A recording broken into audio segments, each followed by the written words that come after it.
Tuhan, shalom. Sekali lagi shalom. Puji nama Tuhan, di sore hari ini kita boleh bertemu lewat ibadah online di sore hari ini. Saya yakin dan percaya dimanapun keberadaan Bapak Ibu dan saudara-saudara saat ini, kita yakin dan percaya bahwa Roh Kudus Tuhan telah tercurah atas kita. Bapak di dalam kerajaan surga, sore hari ini kami bersyukur buat penyertaan Tuhan. Kami boleh ada sebagaimana kami ada saat ini, Tuhan, semua karena kemurahan Tuhan. Saat ini Tuhan, inilah setiap hati yang mau datang di hadirat Tuhan di sore hari ini. Mari Tuhan bertata atas pujian, bertata atas penyembahan kami di sore hari ini Tuhan. Kami percaya bahwa Roh Kudus Tuhan telah tercurah atas kami, dan kami mau mengalami Tuhan lawatan Tuhan yang dahsyat, yang nyata di sore hari ini bagi setiap kami. Terima kasih Tuhan Yesus yang siap menerima lawatan Tuhan yang dahsyat. Dengan iman percaya kita sama-sama katakan amin. Kami mau datang di hadirat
Amin. Bapak Ibu yang dikasihi Tuhan, ketika Tuhan Yesus naik ke surga, Dia menjanjikan seorang penolong bagi kita, yaitu Roh Kudus, Bapak Ibu. Dan saat itu juga kita menerima kuasa daripada Tuhan. Oleh sebab itu, dengan penuh sukacita nyanyikan lagu ini, kami terima kuasa-Mu Tuhan. Amin.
Terima kasih Tuhan.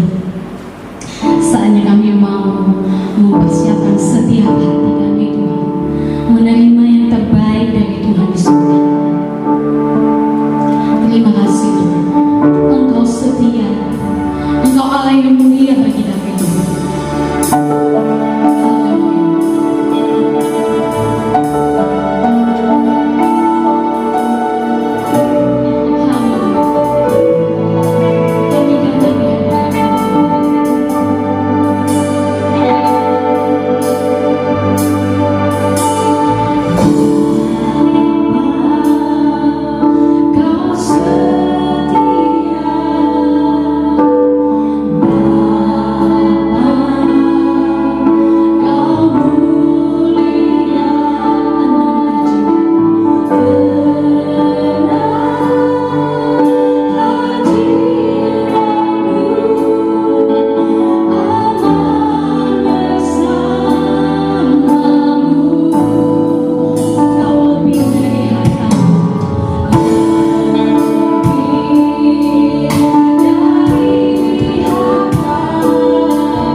kasih Bapak Surgawi, terima kasih Bapak yang sangat baik.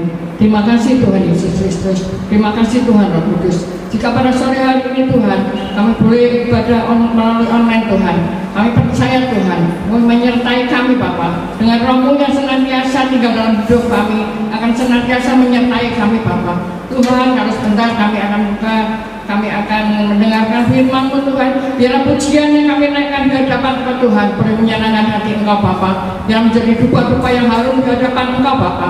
Tuhan, kalau sebentar kami akan mendengarkan firman-Mu Tuhan, kami akan membuka hati kami, biarlah Roh Kudus yang akan memberi pengertian pada setiap kami, untuk kami boleh mengerti akan firman-Mu Bapa. Terima kasih Tuhan, di dalam nama Tuhan Yesus Kristus kami sudah berdoa dan mengucap syukur. Haleluya, amin. Shalom buat jemaat yang dikasihi Tuhan. Pada sore hari ini kita berjumpa kembali melalui ibadah kita, melalui online. Kita akan beribadah. Saya percaya bahwa jemaat saat ini sedang bersiap-siap beribadah pada Tuhan, akan mendengarkan sebagian daripada firman Tuhan. Kami percaya jemaat saat ini di rumah masing-masing. Kami percaya jemaat diberkati Tuhan, jemaat disertai Tuhan, jemaat mempunyai kesehatan yang daripada Tuhan. Mari kita akan ibadah pada sore hari ini, yaitu dengan tema kedahsyatan kenaikan Yesus ke surga. Kenaikan Yesus adalah suatu peristiwa yang sangat-sangat penting bagi iman kekristenan kita. Kenaikan Yesus ke surga itu sangat dahsyat, di mana mengandung suatu yang sangat-sangat penting, yaitu Yesus bangkit, Yesus menuju ke surga, Yesus bertemu dengan Bapa Elohim dan duduk di sebelah kanan Bapa Elohim. Makna dari kenaikan ini adalah suatu yang sangat-sangat penting. Mari jemaat Tuhan, kita akan baca di dalam firman Tuhan dalam Lukas 24 ayat 50 sampai 52. Lalu Yesus membawa mereka keluar kota sampai dekat Betania. Di situ ia mengangkat tangannya dan memberkati mereka. Dan ketika ia sedang memberkati mereka, ia berpisah dari mereka dan terangkat ke surga. Mereka sujud menyembah kepadanya, lalu mereka pulang ke Yerusalem dengan sangat bersukacita. Di sini katakan sangat bersukacita. Mengapa sangat bersukacita? Padahal kalau kita mau berpisah, pasti kita mempunyai sesuatu hati yang sendu, hati yang bagaimana kita akan berpisah. Tetapi mengapa murid-muridnya saat mau berpisah dengan Tuhan Yesus, mereka malah sangat bersukacita? Apa yang terjadi selama 40 hari mereka bersama dengan Tuhan? 40 hari mereka bersama-sama dengan Tuhan, yaitu di dalam Lukas 24 ayat yang 52, yaitu mereka sujud menyembah kepadanya, lalu mereka pulang ke Yerusalem dengan sangat bersukacita. Setelah mereka bersama-sama dengan Tuhan Yesus 40 hari, maka Yesus naik ke surga. Yesus naik 40 hari, menunjukkan kepastian ketuhanannya, menunjukkan kepastian kemenangannya bagi kita orang-orang yang percaya, kita yang beriman pada Tuhan. Yesus telah mengalahkan pertama dosa sudah dikalahkan. Kedua, mengalahkan iblis sudah dihancurkan. Maut dia mengatasi maut sudah dikalahkan. Yesus 3 hari bangkit, merebut kunci alam maut, dan kunci itu sudah direbut oleh Yesus, sehingga Yesus hidup kembali dan menang atas maut. Yaitu pertama, kita makna kenaikan Yesus itu karya penebusan yang sudah selesai, yang sudah dikerjakan Yesus. Yaitu Yesus sudah mengalahkan dosa, mengalahkan iblis, mengalahkan maut, sehingga dia menang dan dia duduk di sebelah kanan Allah Bapa Elohim. Mari kita baca di dalam Yohanes 16 ayat 7. Yohanes 16 ayat 7. Namun benar yang dikatakan ini kepadamu adalah lebih berguna bagi kamu jika aku pergi, sebab jikalau aku tidak pergi, penghibur itu tidak akan datang kepadamu. Tetapi jikalau aku pergi, aku akan mengutus dia kepadamu. Di sini dikatakan Yesus sangat berguna. Yesus sangat berguna. Mereka bersama-sama Yesus. Yesus menyembuhkan, Yesus menolong, Yesus memberi kekuatan, Yesus memberkati, Yesus menyatakan hati Bapa kepada mereka, pada orang-orang yang dijumpai. Yesus selalu menjadi berkat. Keberadaan Yesus itu sangat-sangat berguna. Di tengah-tengah pengajarannya menjelang penebusan kenaikan ke surga, dia berkata, adalah lebih berguna jika aku pergi, sebab jikalau aku tidak pergi, penghibur itu dia tidak akan datang kepadamu. Yesus datang ke dunia ini sebagai 100% manusia, datang kepada dunia ini 100% Tuhan. Dia 100% Tuhan dan dia 100% manusia, tetapi dia tidak berdosa. Saat dia memakai di dalam dunia ini, dia memakai kemanusiaannya. Yesus hanya berada pada satu tempat, di mana Yesus saat itu berada. Yesus tidak bisa berada di macam-macam tempat, karena Yesus memakai kemanusiaannya. Yesus hanya berada di satu tempat. Saat dia mengenakan ketuhanannya, dia bisa bermacam-macam tempat, dia bisa berbagai-bagai tempat. Maka dia berkata bahwa sangat berguna bagi kamu, aku mencurahkan Roh Kudus-Mu, dan Roh Kudus itu tinggal di dalam setiap hati kita. Roh Kudus itu Tuhan bisa berada di segala tempat. Roh Kudus adalah pribadi Allah yang ketiga. Dia berada di segala tempat di waktu yang sama. Kedua, yaitu karya pemberkatan yang masih berlangsung. Tadi pertama, karya penebusan yang sudah selesai. Kedua, karya memberkati yang masih terus berlangsung. Kita baca di dalam Lukas 24 ayat 51. Lukas 24 ayat yang 51. Dan ketika ia sedang memberkati mereka, ia berpisah dari mereka dan terangkat ke surga. Dia memberkati mereka. Yesus memberkati. Waktu dia naik ke surga, dia sedang memberkati kita. Yaitu dia manfaat Yesus naik ke surga. Yaitu pertama, karya penyelamatan yang sudah selesai. Dua, ada hal-hal yang sudah diselesaikan. Ada hal-hal yang sedang dikerjakan, yaitu memberkati kita. Saat dia bersama murid-muridnya, dia memberkati murid-muridnya, dan dia langsung naik ke surga. Yesus memberkati kita. Pekerjaan Yesus belum selesai. Sampai hari ini Yesus yang ada di surga, Yesus tetap memberkati kita. Berkat itu sangat penting bagi kita. Saat kita diberkati untuk kita menjadi berkat, saat kita diberkati untuk kita berhasil, saat kita diberkati, Tuhan memberikan benih pada kita. Tuhan sedang memberikan benih pada kita. Saat Tuhan memberikan benih pada kita, kita harus bekerja sama dengan Tuhan. Bukannya kita akan diberkati, kita mendapat benih dari Tuhan, lalu kita pasif, tetapi kita akan lebih aktif lagi di dalam kita melayani Tuhan. Di dalam Keluaran, di dalam Kejadian 27 ayat 33, yaitu berkat yang diucapkan tidak bisa ditarik kembali. Kita melihat di dalam berkat anak sulung, yaitu saat Ishak memberkati Yakub, memberkati Esau dan Yakub. Di dalam Kejadian 27 ayat yang ke-33, mari kita baca. Kejadian 27 ayat 33. Lalu terkejutlah Ishak dengan sangat serta berkata, siapakah gerangan dia yang memburu binatang itu dan yang telah membawanya kepadaku?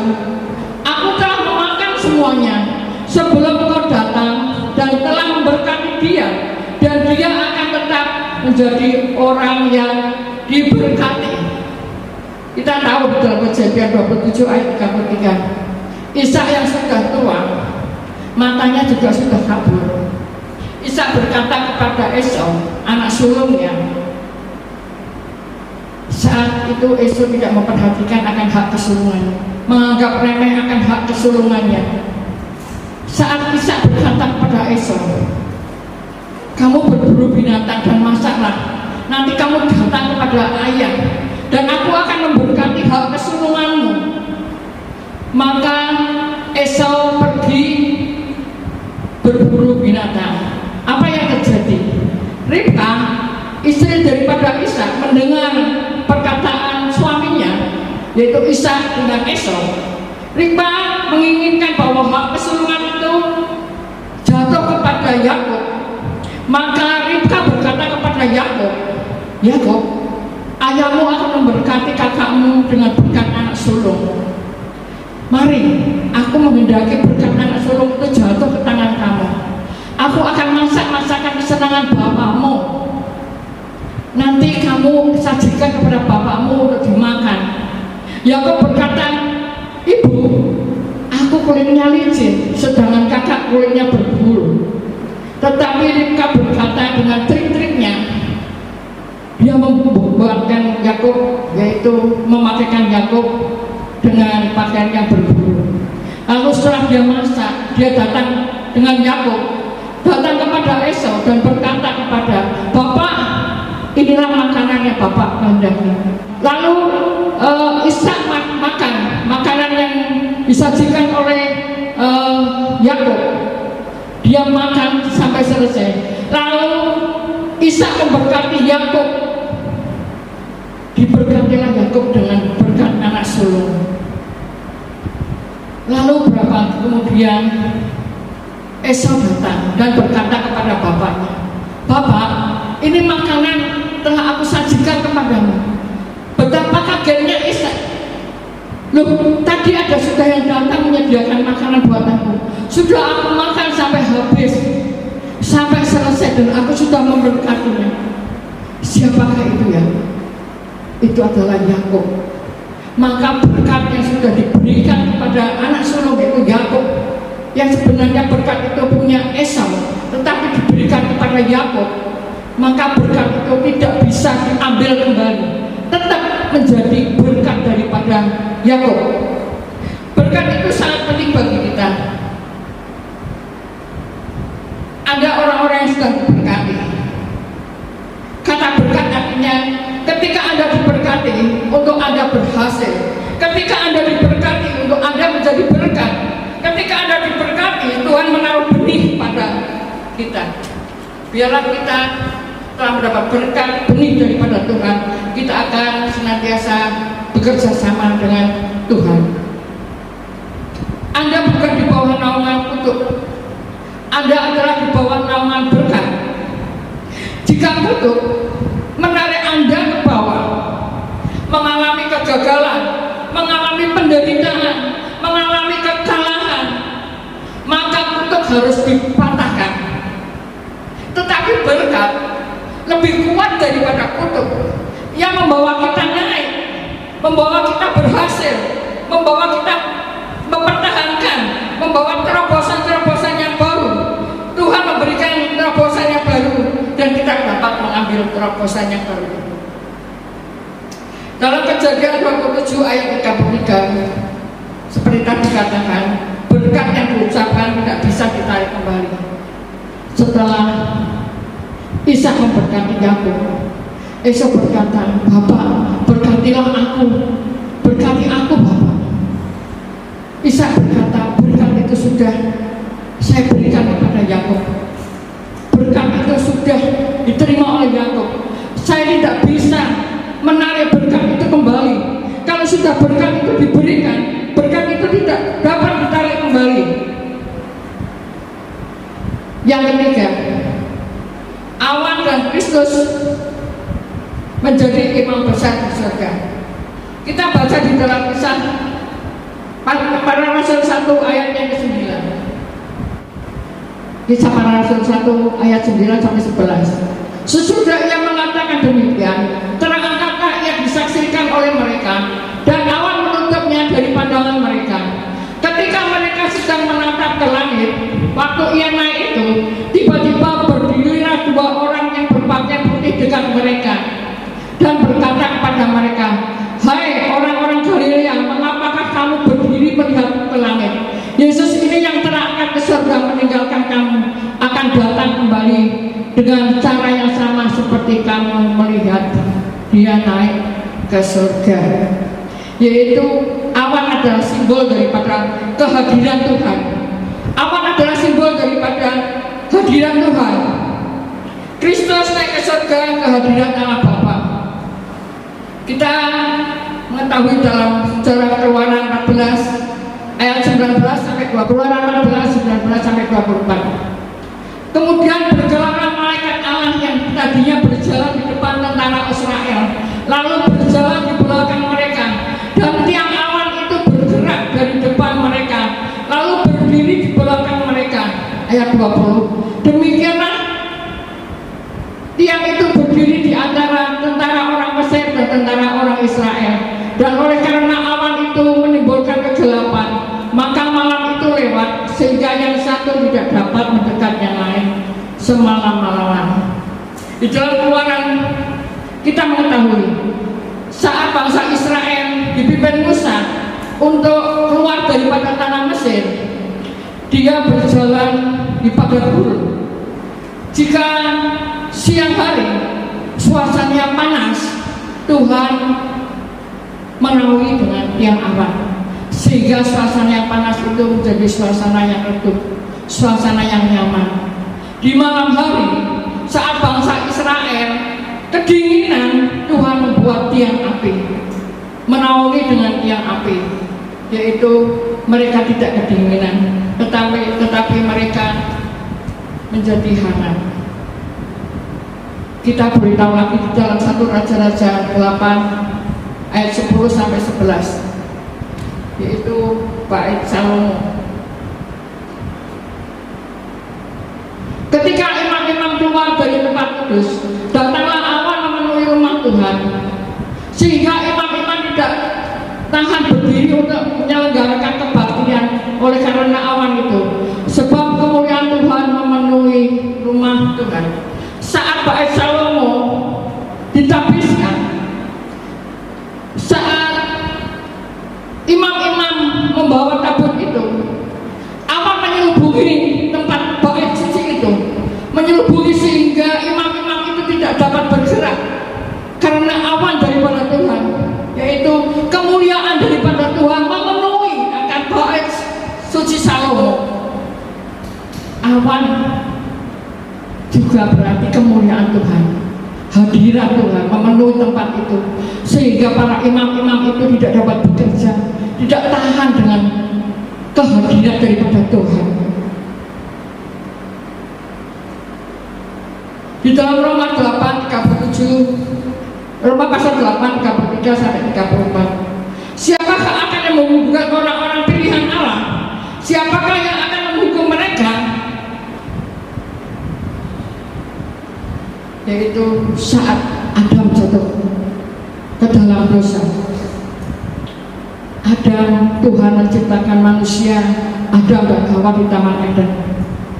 Dia menciptakan sedemikian rupa, tetapi apa yang terjadi?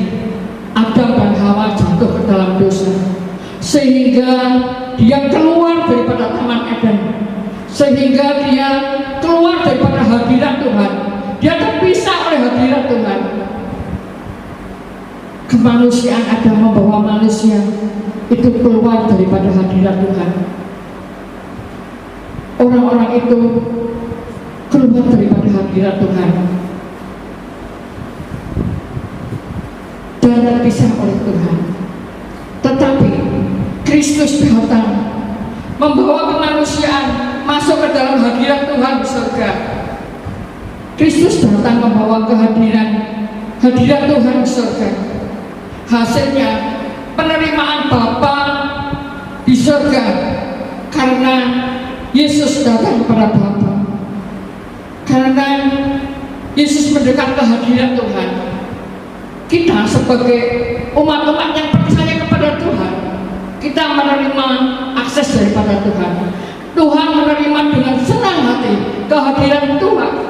Bapa Surgawi menerima dengan senang hati, dengan sangat senang menerima kehadiran Tuhan dengan antusias.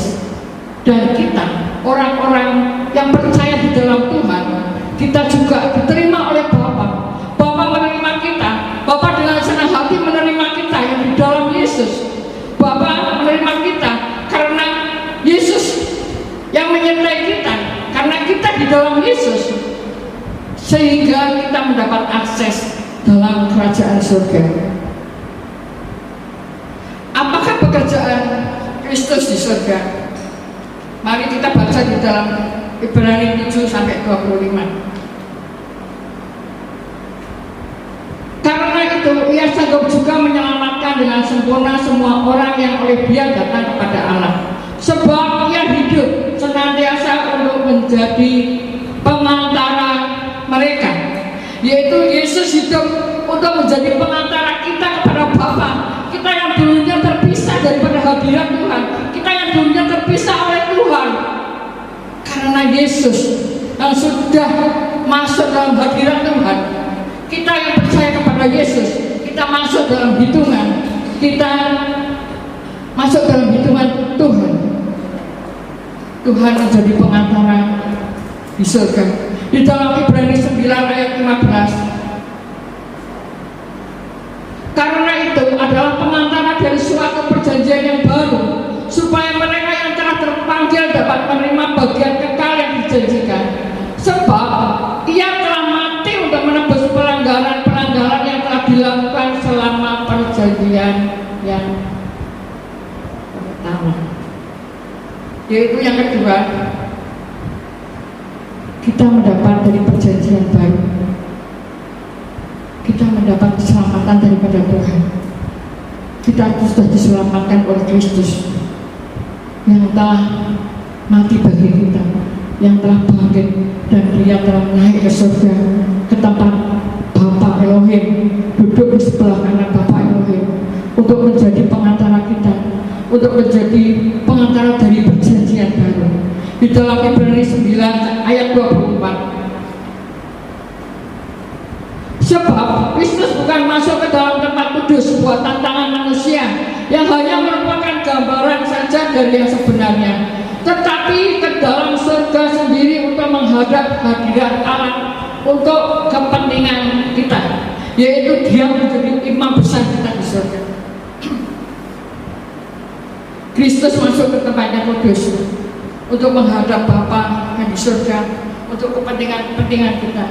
Saat kita berdoa, saat kita meminta sesuatu, saat kita membutuhkan dalam dunia yang membutuhkan sesuatu, saat kita berdoa, Kristus mengantar doa kita kepada Bapa di surga. Dia sebagai pengantara kita untuk kita bertemu dengan Bapa yang di surga. Yesus menjadi pengantara buat kita. Kristus yang menjadi pembela kita. Yang keempat yaitu Roh Kudus yang dijanjikan. Seperti tadi dikatakan Bapak Yohanes 16 ayat 7, Roh Kudus adalah pribadi yang ketiga. Roh Kudus adalah Roh penolong, Parakletos. Saat kita percaya kepada Tuhan, saat pertama kali kita percaya, mengaku bahwa Yesus adalah Tuhan dan Juru Selamat kita, maka Roh Kudus diberikan kepada kita. Sebab Bapak tahu bahwa kita di dalam berjalan di dalam dunia ini tanpa Roh Kudus menyertai kita, kita sering jatuh dalam dosa, kita sering jatuh, kita tidak dapat berjalan sendiri. Maka Tuhan tahu akan kelemahan kita, Tuhan tahu apa yang kita butuhkan. Maka sebelum Dia berangkat ke surga, Dia memberikan Roh Kudusnya kepada kita untuk senantiasa menyertai kita, untuk senantiasa menolong kita. saat kita ketakutan, saat kita dalam permasalahan, saat kita mungkin tidak berdaya, satu perkara yang jemaat harus ingat, bahwa kita adalah disertai oleh Roh Kudus. Kita akan berdoa kepada Tuhan, kita berkata kepada Roh Kudus, biar setiap saat, setiap hari, setiap kita akan berdoa, kita akan senantiasa melibatkan Roh Kudus. Sebab saat-saat ini adalah saat Roh Kudus yang menyertai kita, saat pekerjaan Roh Kudus yang menyertai kita. Kita akan berdoa kepada Roh Kudus. Roh Kudus, mari tolong aku, mari pimpin aku. Kami percaya bahwa Roh Kudus senantiasa berada bersama kita. Roh Kudus senantiasa berada di samping kita, siap menolong kita dalam keadaan apapun. Mari, saat kami ketakutan, mungkin kami sedang berjalan, kami pernah berjalan sendirian beberapa tahun yang lalu, kami pernah pelayanan dan pulang sendiri dari Pecinan sampai ke rumah saya. Saat itu saya naik becak dan suasana sudah sepi. Kalau saya melihat dan saya merasakan betapa saya takut di perjalanan itu, hanya bapak becak satu yang mengantar saya. Saat saya ketakutan, saya terus teringat bahwa saya tidak boleh takut, karena Roh Kudus yang senantiasa menyertai kita, Roh Kudus senantiasa membela kita, Roh Kudus senantiasa berada di samping kita, Roh Kudus yang senantiasa menyertai kita, menolong kita. Saat itu saya berdoa kepada Roh Kudus, Roh Kudus, saya akan pulang ke rumah dengan suasana yang sepi, hanya bapak becak yang mengantar saya ke rumah. Saya ajak bicara pada bapak becak itu, Pak, antar saya ke rumah ya Pak, ke toko Firman di Jalan Pantura Pak, di toko ya Pak. Bapak becak berkata, oh ya Cik, saya tahu tadi rumahnya di toko Firman. Saya ajak bapak bicara, biar bapak becak itu tidak berbuat sesuatu yang tidak enak pada saya. Dan saya katakan bahwa Roh Kudus, tolong Roh Kudus, tolong sampaikan saya di rumah. Begitu saya sampai di rumah, saya berterima kasih pada bapak itu, dan saya berterima kasih pada Roh Kudus. Roh Kudus, terima kasih, Engkau yang senantiasa menolong saya, Engkau yang tidak pernah meninggalkan saya. Jemaat Tuhan yang dikasihi Tuhan, percayalah bahwa Roh Kudus tidak pernah meninggalkan kita sedikit pun. Dia akan senantiasa menolong kita, Dia akan menolong kita dalam segala apapun. Roh Kuduslah yang akan menolong kita. Kita menerima kuasa untuk bersaksi, menerima kuasa untuk bersaksi. Saat Roh Kudus diberikan kepada kita, kita menerima kuasa daripada Tuhan, menerima kuasa daripada Roh Kudus kita untuk bersaksi, supaya kita bersaksi di mana kita berada, di saat kita berada, dimanapun kita berada. Saat-saat saya sedang berjualan di toko, saya sering berdoa. Kalau ada pelanggan datang, saya berkata dalam hati, saya berdoa, Roh Kudus, selamatkan orang ini, selamatkan orang-orang yang kami jumpai. Ibrani 7:25. Karena itu Ia sanggup juga menyelamatkan dengan sempurna semua orang yang oleh Dia datang kepada Allah, sebab Ia hidup senantiasa untuk menjadi pengantara kita. Saat di surga ada persidangan dibuka, di situ ada Bapa Surgawi, di situ ada hakim, di situ ada Anda dan saudara. Bapa Surgawi sebagai hakim, Tuhan sebagai pembela, dan Anda sebagai tersangka, Iblis sebagai pendakwa, dan Yesus sebagai pembela. Sidang itu dibuka. Lalu Bapa Surgawi berkata, mempersilahkan Iblis. Iblis menuduh kita. Kita adalah orang-orang berdosa. Kita adalah orang-orang yang perlu dihukum. Kita adalah orang-orang yang perlu dihukum. Lalu Bapak Surgawi berkata, hukuman apa yang mereka pantas untuk manusia ini? Mereka perlu dihukum yang seberat-beratnya. Lalu Bapa Surgawi bilang kepada Tuhan sebagai pembela, pembela, apa yang akan kau katakan? Tuhan berkata bahwa benar, mereka adalah orang-orang berdosa, mereka adalah berbuat yang tidak benar, mereka adalah orang yang menyakiti hati Tuhan, mereka yang sebenarnya harus dihukum seberat-beratnya.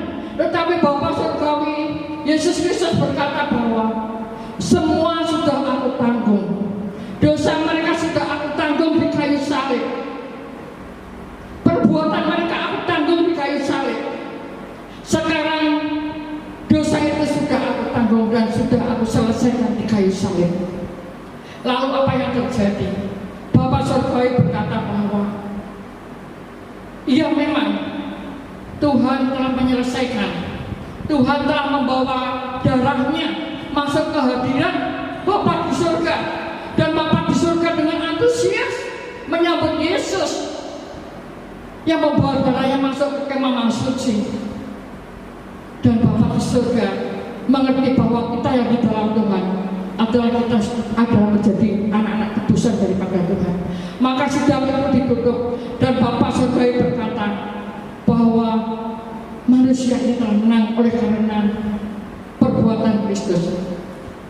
Dan Paulus diketahukan, tok, tok, tok, sidang ditutup dan kita adalah menjadi umat-umat pemenang. Yang kelima itu Kristus Yesus yang naik ke surga akan datang kembali dengan cara yang sama menjemput kita di awan-awan. Kisah Para Rasul 1 ayat 9 sampai 11. Kisah Para Rasul 1 ayat 9 sampai 11. Sesudah ia mengatakan demikian, berangkatlah ia disaksikan oleh mereka dan awan menuntutnya dari pandangan mereka. Ketika mereka sedang menatap ke langit, waktu ia naik itu, tiba-tiba berdirilah dua orang yang berpakaian putih dekat mereka dan berkata kepada mereka, "Hai orang-orang Galilea, mengapakah kamu berdiri melihat ke langit? Yesus ini yang terangkat ke surga, meninggalkan kamu, akan datang kembali dengan cara yang sama seperti kamu melihat dia naik surga." Yesus akan datang kembali seperti dia naik surga. Dia akan turun kembali. Dia akan membawa saat nafiri dibunyikan, saat nafiri itu terdengar, Yesus akan datang bersama dengan bala malaikat surga. Yesus akan datang sebelum Yesus menjemput kita yang masih hidup. Yesus akan datang ke kubur-kubur. Yesus akan membangkitkan orang-orang yang telah mati di kubur itu, membangkitkan bersama-sama dengan mereka, dan mereka bersama-sama dengan Yesus. Mereka juga adalah tiang-tiang awan.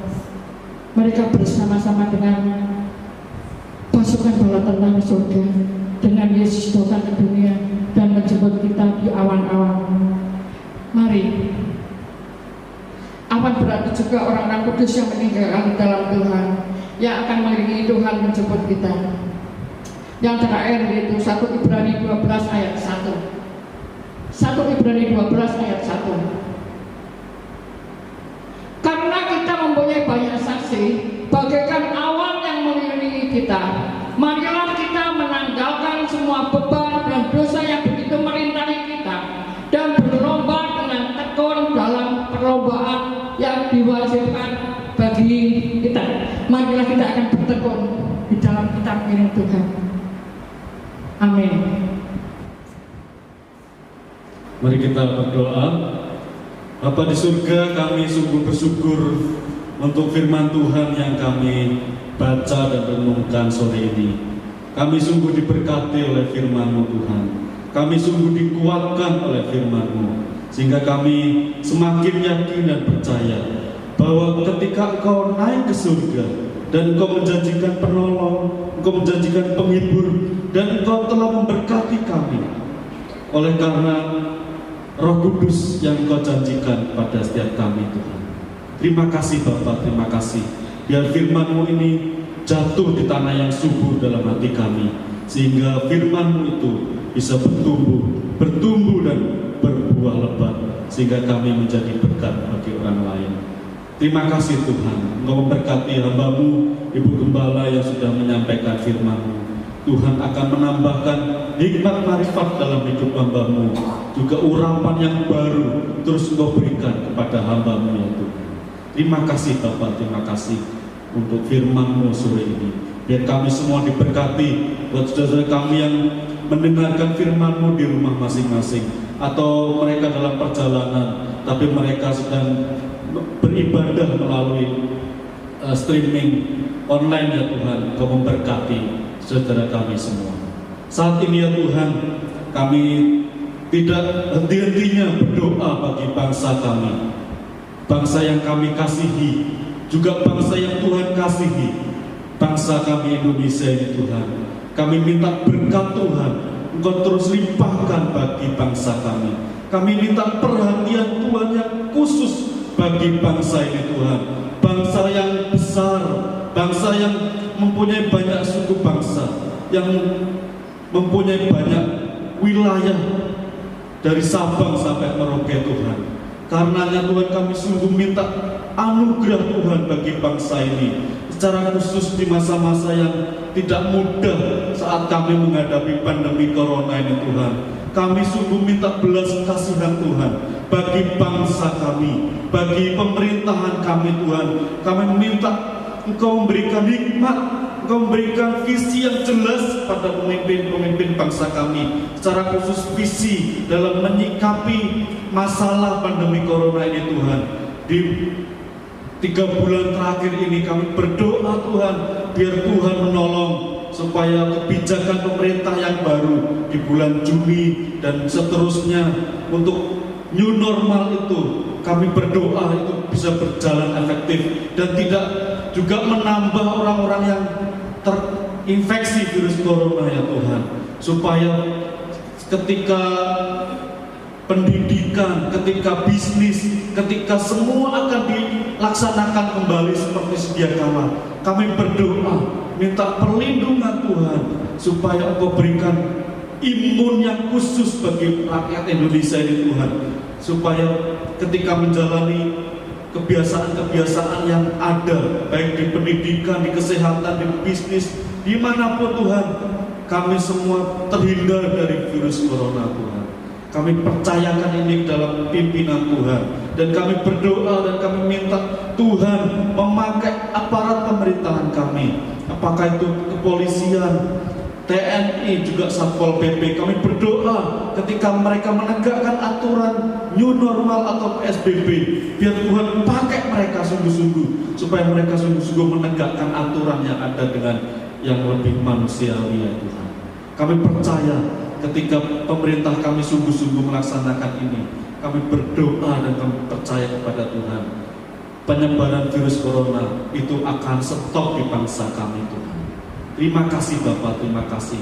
Kami juga berdoa kalau masih ada peningkatan jumlah penularan virus corona di hari-hari ini Tuhan, kami berdoa minta belas kasihan Tuhan, supaya masyarakat kami disadarkan oleh Tuhan untuk lebih disiplin lagi, untuk menjaga jarak dan semua protokol kesehatan itu sungguh-sungguh dilaksanakan oleh masyarakat Indonesia ya Tuhan. Terima kasih Bapak, terima kasih. Bagi saudara kami yang masih dirawat di rumah sakit, kami minta jamahan Tuhan, minta darah Yesus itu menjamah menyembuhkan mereka ya Tuhan. Juga semua para medis, dokter dan semuanya dipakai oleh Tuhan untuk menolong saudara kami yang sakit ini disembuhkan oleh Tuhan. Terima kasih Bapak, terima kasih.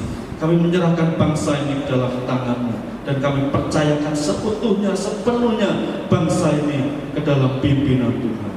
Tuhan, sore ini kami kembali juga berdoa untuk jemaat Tuhan GKRI secara khusus, biar kasih Tuhan melingkupi mereka Tuhan di masa-masa yang tidak mudah ini, biar berkat Tuhan yang spesial itu Kau berikan pada jemaat-Mu Tuhan, lewat usaha apapun yang sedang dikerjakan hari-hari ini, biar berkat-Mu Kau limpahkan bagi mereka. Juga kesehatan, kekuatan Kau berikan kepada saudara kami semua. Terima kasih Bapak, terima kasih. Kami juga berdoa untuk gereja-gereja Tuhan yang ada di bangsa kami. Biar gereja-gerejamu juga berkontribusi untuk memberikan hal yang terbaik dari gereja-gereja, dari umat Tuhan bagi bangsa ini Tuhan. Apapun yang dikerjakan oleh gereja, biar itu menjadi berkat bagi bangsa ini Tuhan. Terima kasih Bapak, terima kasih. Ini doa kami Tuhan, ini permohonan kami kepadamu. Biar kehendak Tuhan yang terjadi bagi bangsa kami, bagi gerejamu, bagi jemaatmu, GKRI Epata Joma. Terima kasih Bapak, kami bersyukur di dalam nama Tuhan Yesus. Haleluya. Amin. Mari jemaat Tuhan, sebelum kita menerima berkat daripada Tuhan, kita akan nyanyikan pujian itu, semua oleh karena anugerah.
kita akan berdoa untuk firman Tuhan.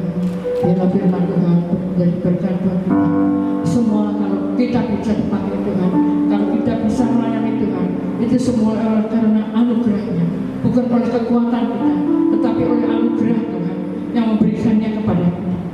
Mari kita akan berdoa. Terima kasih Bapa Surga. Terima kasih Tuhan Yesus Kristus. Terima kasih Tuhan Roh Kudus. Jika pada malam hari ini Tuhan kami telah menyelesaikan ibadah pada sore hari ini Tuhan, biarlah pujian yang kami naikkan di hadapan Engkau Tuhan boleh menyenangkan hati Engkau Bapa. Biarlah firman-Mu Tuhan yang telah disampaikan oleh hamba-Mu ini Tuhan, di mana firman-Mu yaitu kedahsyatan Engkau naik ke surga. Pertama yaitu karya penebusan Engkau yang sudah selesai. Yang kedua, karya pemberkatan Engkau yang masih terus berlangsung sampai hari ini. Engkau yang memberkati kami dari surga sampai hari ini. Yang ketiga yaitu melalui tiang aman dan tiang api, Engkau yang menyertai kami dalam segala permasalahan kami. Engkau yang senantiasa menyertai kami.